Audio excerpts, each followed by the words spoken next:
Hi guys, welcome or welcome back to my channel. This is Easily Knitfluenced and my name is Michelle. Quick podcast episode for you guys today because very exciting news. I have this finished object on right now. This is the Jean Cardigan by Johanna Garish, otherwise known as Colibri by Johanna.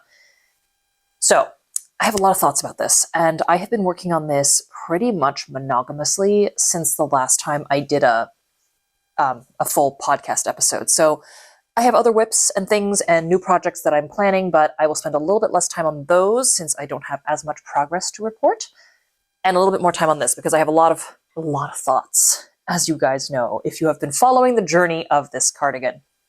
So let's start with the good. This is a very beautiful garment. It reminds me a lot of some of the things that Cézanne sells. They're French retail brand, and they sell a lot of very delicate, feminine, lacy, kind of mohair sweaters. And this gives me Cézanne vibes, like just the lace pattern of it, the texture, the cut of it. So that's really great because I love that brand. It's part of the reason I chose to make this pattern. So I love the look of it. I did make some modifications, which I will get into, and I'll talk about the sizing and fit and stuff. But overall, I love how this looks. I'm really happy with just the overall finished look of this garment. Another great thing, the yarn I use. So I actually use the suggested yarn because my local yarn store, Pick Up Every Stitch in Mount Kisco, had it available. So that's always great. And this is Mayo Garn. So Mayo Garn, I would say, is, I guess, maybe a dupe. I don't know. They do very similar looking yarns to Knitting for Olive. So the very tight balls of the merino and then the matching silk mohair. So I did not match my merino and mohair here, which you can kind of see, I think. So what I had here is I used the merino in slate blue and the silk mohair in anemone. And I will show you those now if I can find my leftovers. Okay, so I have a full skein of the mohair left. So I bought a little extra here and almost a full skein of the merino. So that's what that looks like. Excuse the lighting situation. I have a lot of just light coming in from this direction today, but you can see they're definitely not matching, but I really like the finished result. It is, pretty close to this with a little bit of lightness put in, which is what I wanted. So yeah, I love the yarn. It was the suggested yarn, and I did that because I'm not a very experienced lace knitter. And I thought, okay, if I can eliminate one variable in how this pattern is going to turn out, it could be choosing a different yarn that will stretch differently. So let me choose the yarn that the designer suggests. Luckily, my yarn store had it, and I've always wanted to try this yarn anyway, because I've been following this brand on Instagram, and I thought this would be a great opportunity to do that. And I have to say, this might be, this yarn combo, this yarn brand might be edging out Knitting for Olive for me. It is a really beautiful combination. So the merino is softer than the Knitting for Olive merino. The mohair is also softer than Knitting for Olive mohair. So I love this combination. I really love it. You'll see I have another whip that I'm working on in a different color, but same combination. I will say this is probably a bit of a thicker fingering weight than the Knitting for Olive. Like, I'm just eyeballing it. You could maybe stretch this to a sport. It's like a very light sport, maybe heavy fingering, I would say.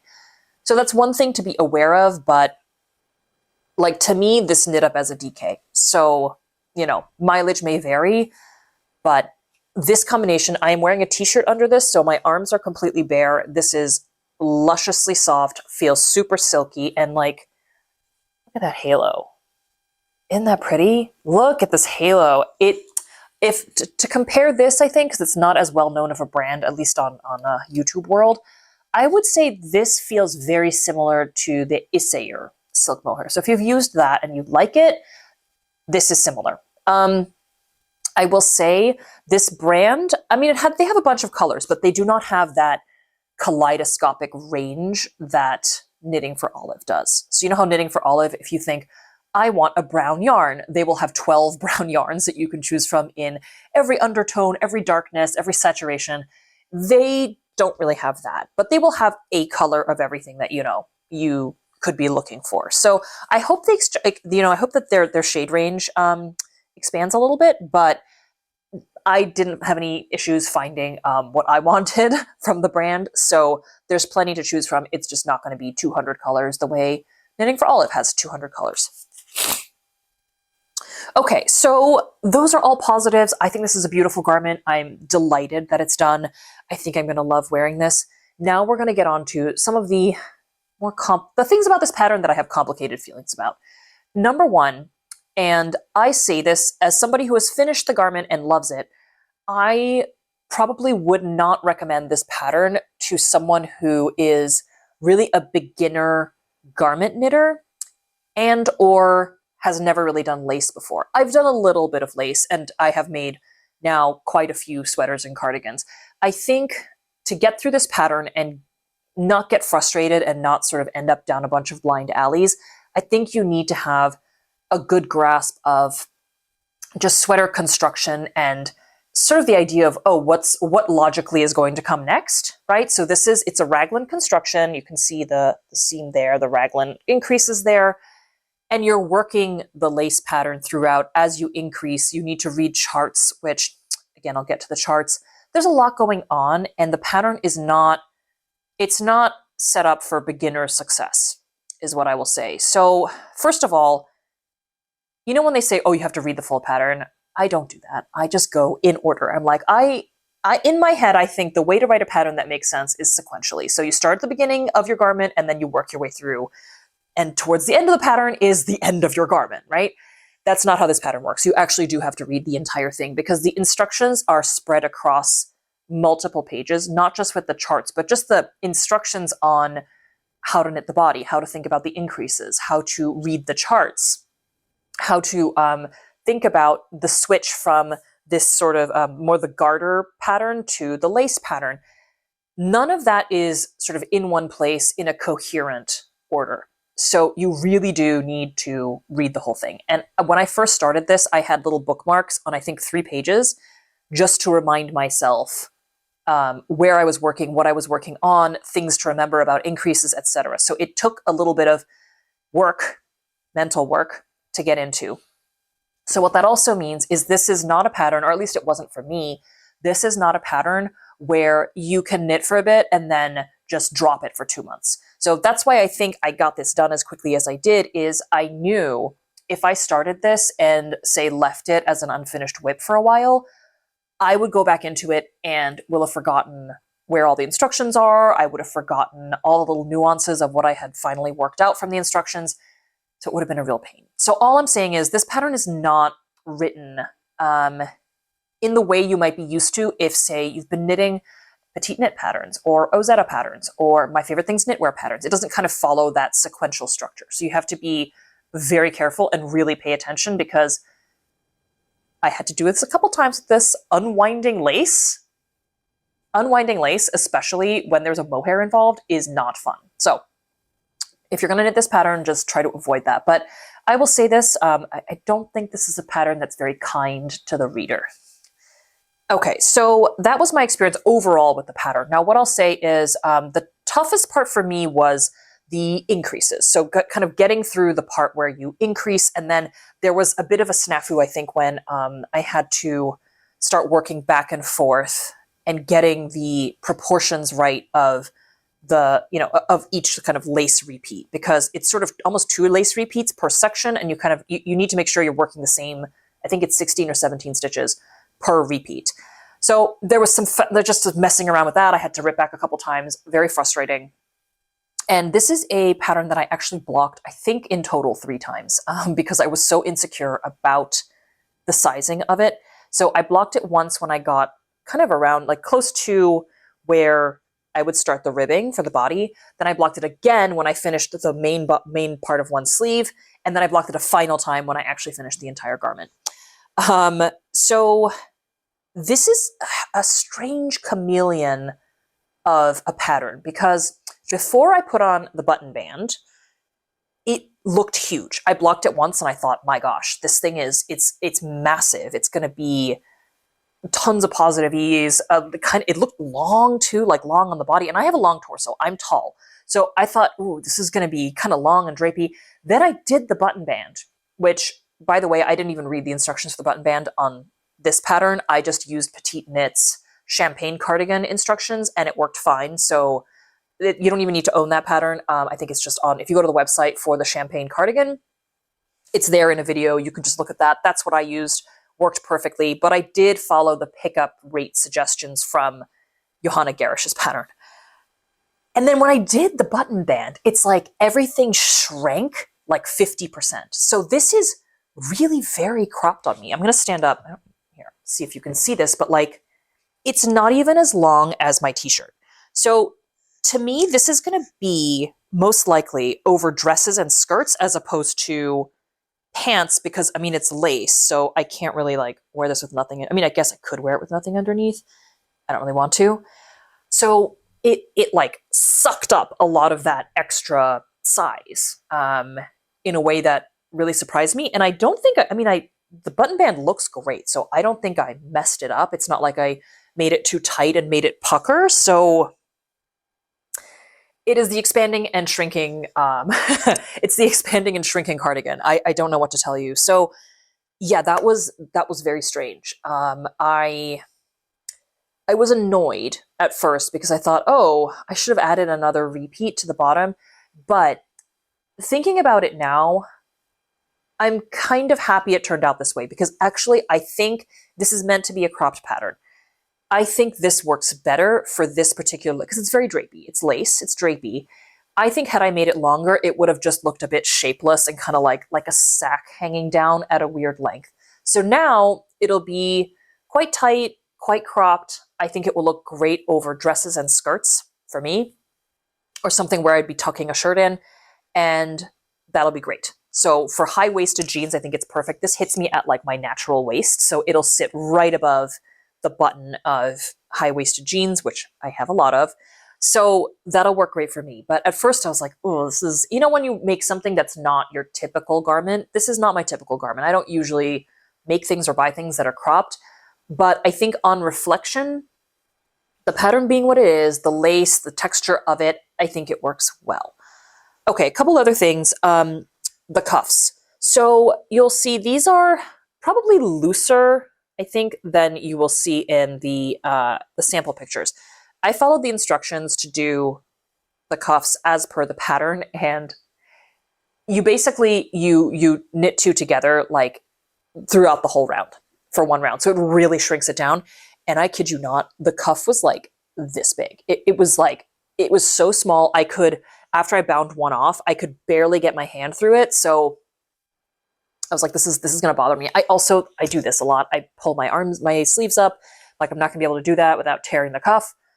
So I ripped back. That was annoying. I had to unpick my bind off. I ripped back, and then I did, what did I do? I did knit two together, and then I knit two normally. And then I knit two together, knit two normally. And that gives you, still a cinching here, which I think is pretty, but doesn't give you that really, really tight cuff, which just, I don't know. It's a sensory nightmare to me. So I don't like that. I avoided that by just changing the pattern slightly. What else did I modify? I think that's about it on modifications. Like I said, I did not follow the instructions for the button band, so I don't know what those read like. I was like, nope, I'm just going to do what worked for me, which was the Petite Knit champagne cardigan. That turned out beautifully. This button band also turned out beautifully, but it does take a lot of time. This took me probably 3 days, just the button band.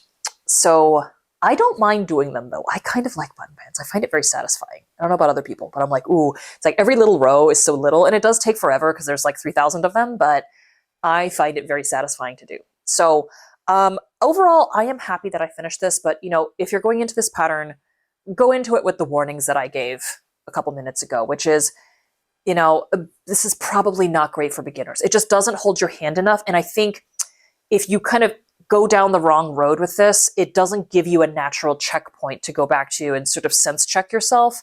So I think if you're a little bit unfamiliar with raglans or with the construction of, say, a raglan cardigan or a button band, things like that, I think it will be difficult and you'll probably get frustrated. But hey, look, I'm far from an expert on lace, and I managed to make this, so you do you, but this is just kind of my PSA. I think if I had done this as like my first or second project, I would have been very discouraged and very frustrated.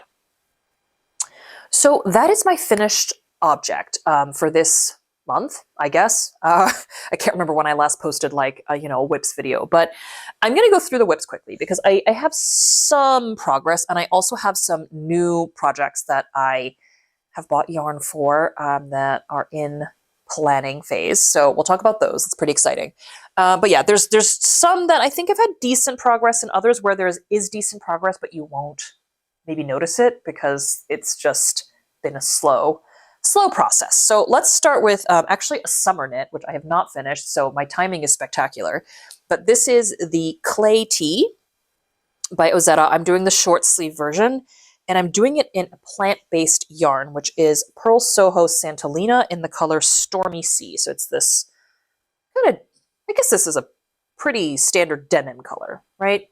I am almost, oh yeah, see, look, I don't even have a ball on the end of this. Oh wait, a tiny little ball on the end of this. So I'm gonna go on to my third and final skein of this soon.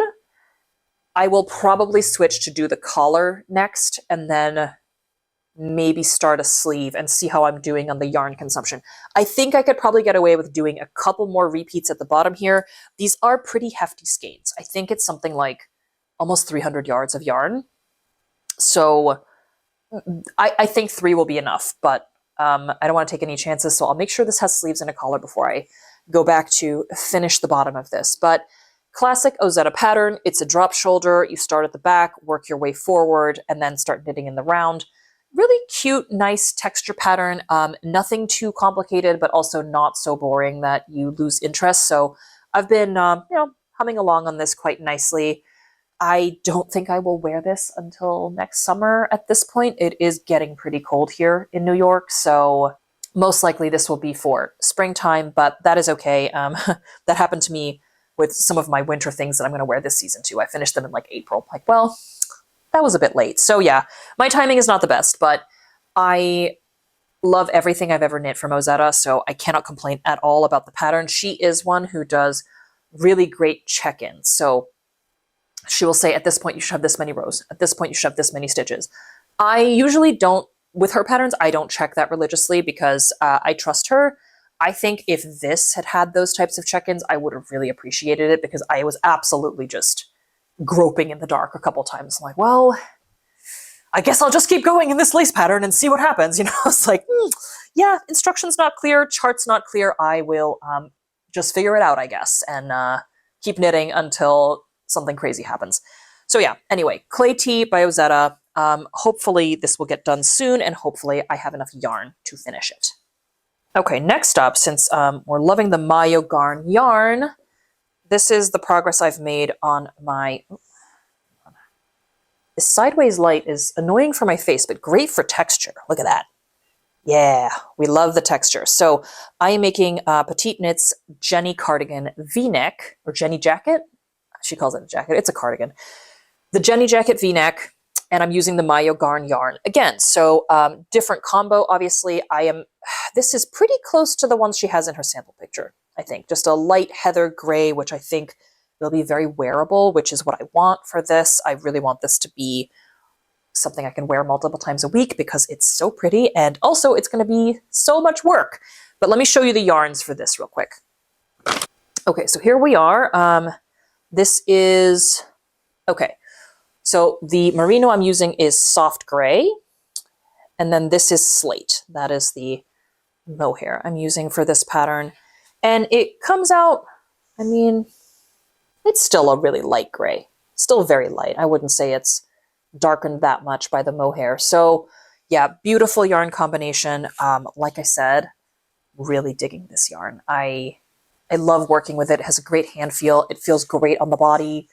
I could easily wear, I mean, I can't wear this without a t-shirt on underneath, but this for sure, I could wear this just with a bra. So very happy with this. And yeah, this is a project. It is slow. I am slow at this. The smock stitch that row just takes me forever. It's not hard. It's just very fiddly, and I have to really focus for each smock stitch I do. It's not I'd say I'm slower even at doing this than I am at cabling, which is saying a lot because I'm very slow at cabling. So this is going to be a slow growth project, I think, but that's okay. I think it'll be absolutely worth it. I'm already just loving looking at this trapezoid back part of the pattern. But yeah, as always, petite knit, listen, there's a reason that if I'm doing something a little funky, I will always sort of lean towards her patterns, because if anybody can guide me through doing this, it'll be petite knit. So yeah, true to form, the pattern is great. It's very easy. It is about 25 pages long, no joke, because it walks you through like every increase you're doing here, like all of these, because you're doing it with, the smock stitch, it walks you through each row of that. So it's not just like, oh, increase every third row, like one sentence. It's like, no. There's like 4 lines of text describing, okay, what you need to do for each row repeat of this kind of long increase section. So I appreciate that. Especially when it's something new, I like to just, with a pen, check off every row and kind of count in order so that I don't get it wrong. So I know that irritates some people, but yeah, it's a long pattern. So if you're printing, print in draft format or buy the written pattern if you can. I actually bought it at Pick Up Every Stitch when I bought the yarn because they happen to have it. So that has made life easier. It's just a little small booklet and I didn't have to spend lots of money on ink to print this thing. But yes, that's what I've done for this. Hopefully I'll speed up and get quicker at the smocks, but I'm not holding my breath. Okay, almost had a minor panic there. I thought I had actually lost this whip, so that was bad. I hadn't. It was just stuffed into a handbag that I took into the city the other day. So here we go. This is String City. I really need to weave these in. Okay, this is my Carlotta sweater by Morica Knit, which again, it doesn't look like I've made a lot of progress, right? But look, I've probably knit, I don't know, what's this? Like 3 inches on this since the last time we talked, maybe more, 4 inches actually. It's just, it's a slip stitch pattern. So every row is actually like 2 rows. So it takes forever, but it is lovely.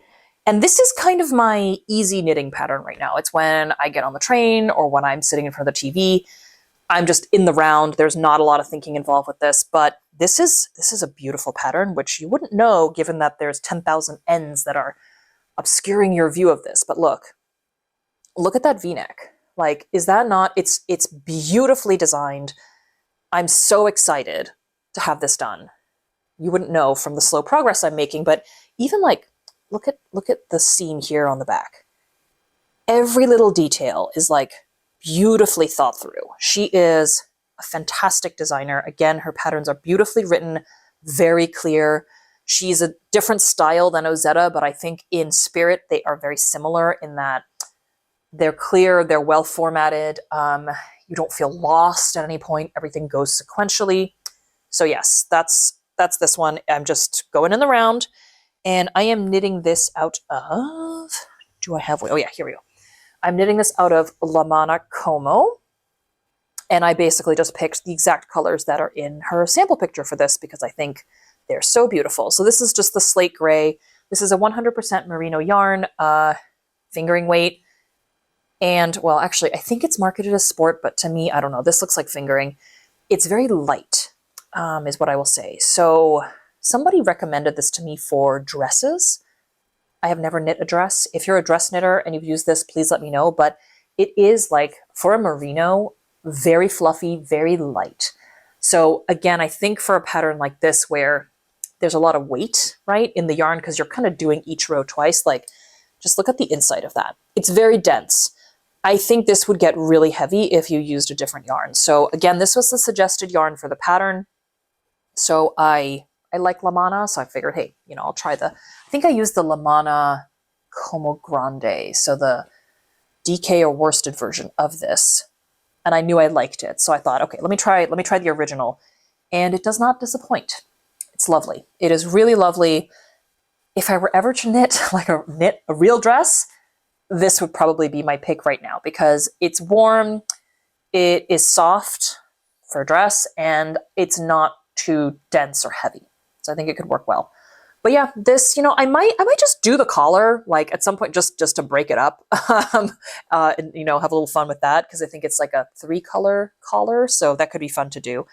And then I'd have something a little more interesting to look at here than just gray. But I love this. I think it's going to be a supremely wearable garment. Again, I'm going for a lot of wearability in my current whips. Although I have one coming up cast on, I think that might buck that trend a little bit. So yeah, we can get into that now. I think I'm done with all of the active whips that I've got going on.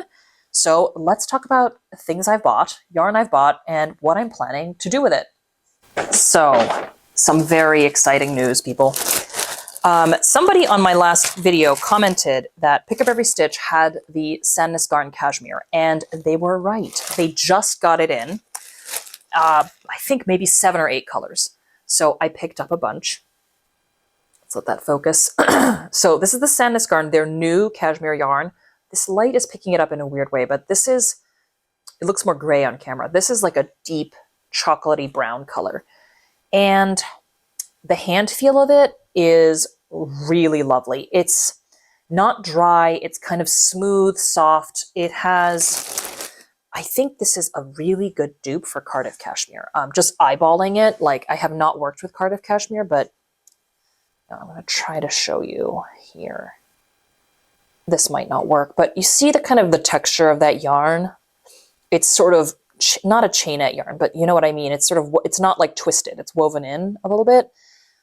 It's lovely. And the grams, the weight of it and how many yards are in each ball is exactly the same as Cardiff Cashmere. So if you're like, oh, I can't order Cardiff Cashmere for some reason, and you have this in your local yarn store, I would use this as a dupe. So I haven't worked with Cardiff Cashmere yet. I would love to do a comparison one day. I just need to get my hands on some. But yeah, I bought a full sweater quantity of this. They were out of stock. So they are going to call me and give me a couple more. But I plan to make the Elizabeth blouse out of this. That's another petite knit pattern.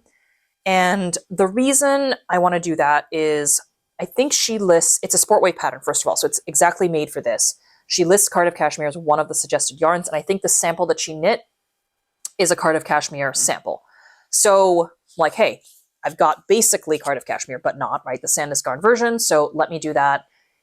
And I wanted a color that was, not boring, but very wearable, again. So I feel like this chocolate color is so in now, but it's also very pairable. You can, put anything over it. It's like, to me, it's a neutral, but not, not black or white. So that's nice.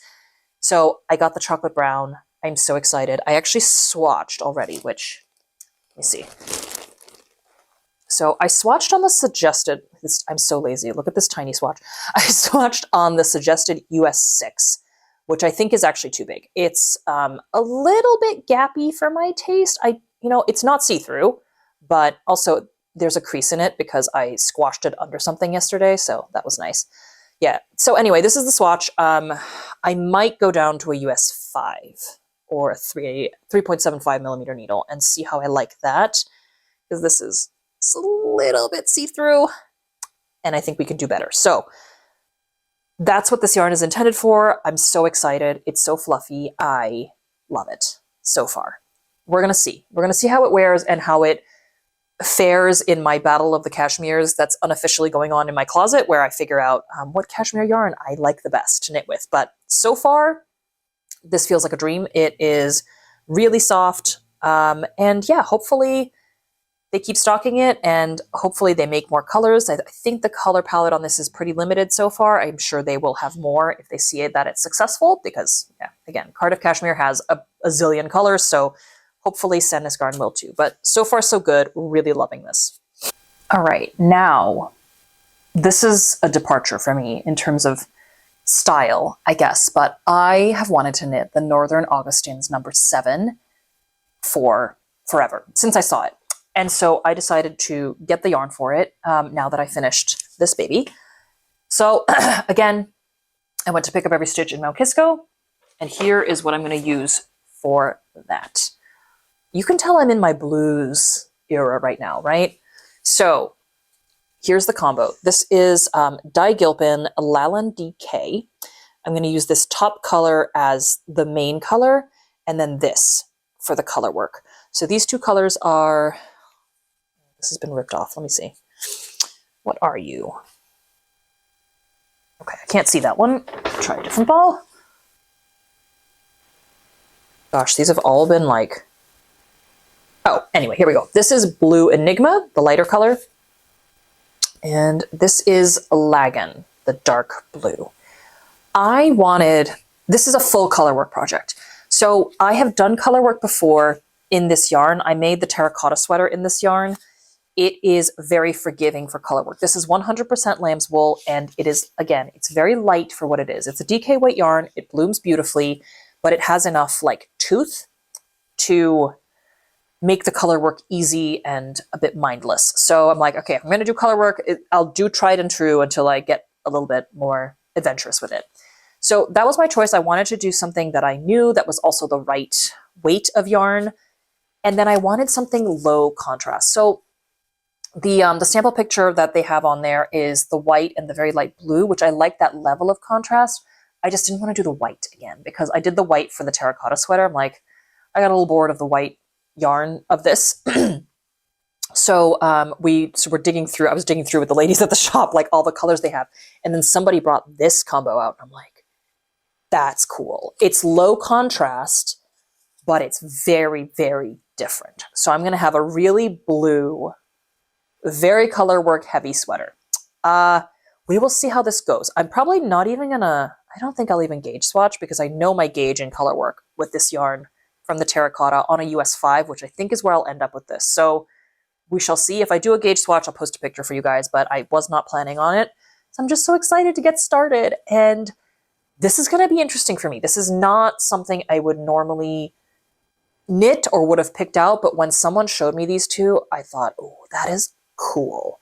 And I really love that. I love the image it's conjuring in my mind. So hopefully the reality lives up to that. But yeah, that's the yarn I got for this. I'm excited to cast this on. Have not started yet, but I will soon. All right, last one, which I almost forgot about. So sorry, little pattern. I almost forgot about you. I did actually cast something on yesterday, which I forgot about. So this is the, pick this up. This is the Sophie sweater by Paula Mueller, who I have a bunch of her stuff saved in my favorites. I've never knit anything by her, so this is going to be a new experience for me. So you will come along on this ride with me. But this is what I have of the sweater. Yay! It's the back section of the collar. Yeah, I'm clearly just started. But yeah, I started this last night. I am knitting this out of La Mana Perla. And this is the color 37. It's reading very gray on the camera, but this is more of a warm, kind of peachy gray. And it's a DK weight yarn, and I got this on sale, a sweater quantity on sale. This is my toxic trait, is that when I see sweater quantities of yarn on sale at Pick Up Every Stitch, I'm like putting it into my basket. So anyway, I bought this and didn't really think much of it. And then lo and behold, I have figured out that it's actually 25% alpaca. The rest of it is cotton and silk, but it's 25% alpaca. I knit a swatch and held it like here for an hour or two. It was not unbearably bad the way some alpaca yarns are on me, but it was not the best. So I'm like, this is not returnable. I like the color. I also like the feel of, I like the way the swatch looked. And I started thinking, what can I do with this that will still enable me to make a sweater or something out of it that isn't kind of up in my neck. So I thought, all right, a V-neck would be great. But I also realized I thought it was a sweater quantity. These are not huge balls. So this is only, let's see, it's only 115 meters. It's not that much. And I have 7 or 8 of them. So it had to be, again, kind of a cropped thing. And then I found this pattern, which is basically mostly open in the front. So again, you lose some of the yardage you would need for that.